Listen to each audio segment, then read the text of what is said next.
कक्षा 10वीं विषय गणित अध्याय 4 समांतर श्रेणी। समांतर श्रेणी में आपका आता है प्रश्नावली 3 का प्रश्न क्रमांक 10। प्रश्नावली 3 का प्रश्न क्रमांक 10। यदि किसी समांतर श्रेणी के प्रथम द्वितीय और अंतिम पद क्रमशः a, b और 2a हो तो सिद्ध कीजिए कि श्रेणी का योगफल 3ab बटे 2 इंटू b माइनस a होता है। प्रश्न में दिया है प्रथम द्वितीय और अंतिम पद a, b और 2a। ये इस तरह का होगा, आपको दिया गया है समांतर श्रेणी a, b और अंतिम पद है 2a। प्रथम पद a बराबर a, सार्वंतर d बराबर b माइनस a, अंतिम पद l बराबर 2a। क्योंकि हमको मालूम है कि l बराबर a plus n minus 1 into D. l का मान है 2a बराबर a plus n minus 1 into B minus a। यह पक्षांतर कर देते हैं 2a माइनस a बराबर n minus 1 into B minus a। 2a में a को हटाएंगे तो बचेगा a तो बराबर n minus 1 b minus a, या n माइनस 1 बराबर a बटे b माइनस a, या n बराबर a बटे b माइनस a। पक्षांतर कर देते हैं प्लस 1 बटे a, या n बराबर आएगा a plus B minus a बटे b माइनस a, या n बराबर b बटे b माइनस a। इसलिए श्रेणी का योगफल Sn बराबर n अपन 2a प्लस l। तो b बटे 2 into B minus a into a plus 2a। प्रथम पद a और अंतिम पद 2a।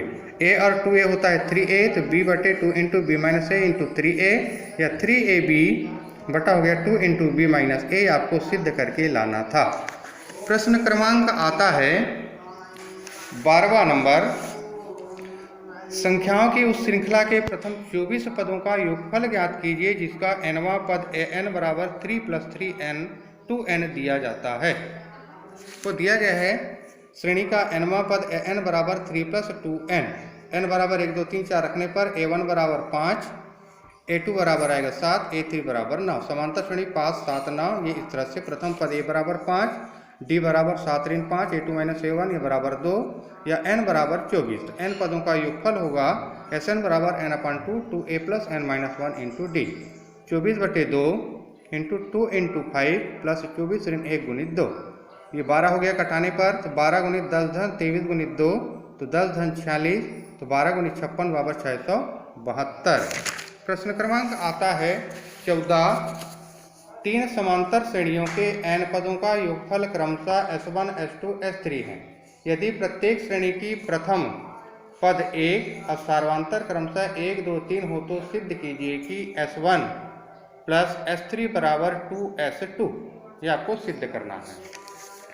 माना समांतर श्रेणी का प्रथम पद A, सार्वंतर D है, तो n पदों का योगफल Sn बराबर सूत्र होता है n अपन 2 ब्रैकेट में 2a plus n minus 1 into D. प्रथम श्रेणी के लिए a बराबर 1 और d बराबर 1। S1 बराबर होगा n अपन 2 ब्रैकेट के अंदर 2 into 1 plus n minus 1 into 1। तो S1 बराबर n अपन 2 2 प्लस n माइनस 1, 2 में 1 को हटाइए तो S1 बराबर n अपन 2 n प्लस 1। समीकरण नंबर 1। इसी तरह से द्वितीय श्रेणी के लिए a बराबर 1 ही है और d बराबर है 2, और S2 बराबर हो जाएगा n अपन 2 2 into 1 plus n minus 1 into 2, या S2 बराबर n अपन 2 2 1 कम 2 धन 2n ऋण 2, 2 और 2 कट गया, S2 बराबर बचा n अपन 2 इंटू 2n, 2 और 2 कट गया तो S2 बराबर हो गया n स्क्वायर। Equation number 2। तृतीय श्रेणी के लिए a बराबर 1 और d बराबर 3, तो S3 बराबर n अपन 2 into 1 plus n minus 1 into 3। S3 बराबर n अपन 2 प्लस 3 n माइनस 3, या S3 बराबर n अपन 2 3n माइनस 1। समीकरण नंबर 3। समीकरण नंबर 1 एवं 3 को जोड़ने पर S1 प्लस S3 बराबर n अपन 2 n प्लस 1 प्लस n अपन 2 3n minus 1। S1 plus S3 बराबर n अपन 2 ब्रैकेट के अंदर n plus 1 plus 3n minus 1। S1 धन S3 बराबर n अपन 2 4n, या S1 धन S3 बराबर n अपन 2 इंटू 2 1 कम 2 2 2 ने 4। S1 धन S3 बराबर 2n स्क्वायर। समीकरण नंबर 2 से चूंकि n स्क्वायर बराबर होता है S2, तो S1 धन S3 बराबर 2S2।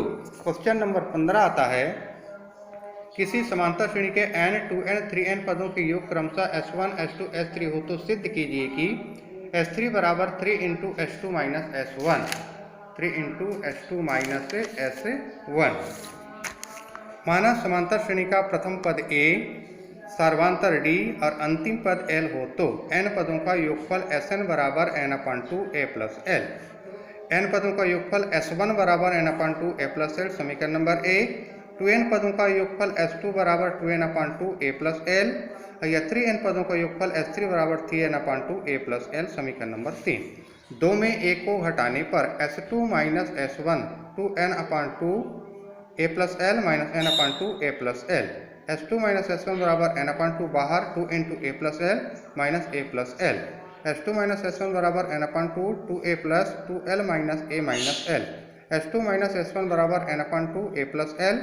3 से गुणा करने पर 3S2 माइनस S1 बराबर 3n/2 a प्लस l समीकरण नंबर 3 से। 3 इंटू S2 माइनस S1 बराबर S3 या S3 बराबर 3 इंटू S2 माइनस S1, ये आपको ज्ञात करके लाना था।